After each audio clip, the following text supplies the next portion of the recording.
পল্লীকবি জসীমউদ্দিন, একবারও ভেবেছ কি তুমি কোথায় কেমন আছে এখন তোমার সেই আসমানি?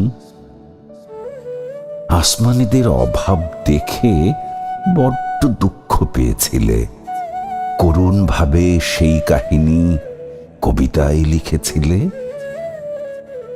রসুলপুরের সেই ছোট্ট বাড়ি নাই যে আগের মতো আর, ভেন্না পাতার ঘরের ছানি এখন রঙিন টিনের ঘর।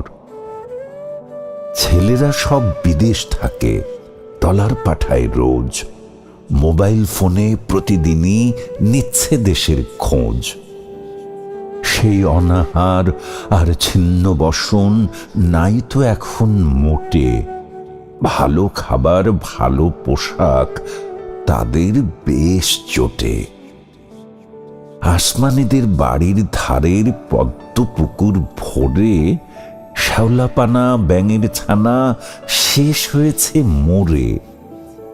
সানবাথানো ঘাটে বসে দেখে পুকুর ভরা মাছ, ময়লা পানি ছেড়ে তারা খায় সুপেয় জল আজ।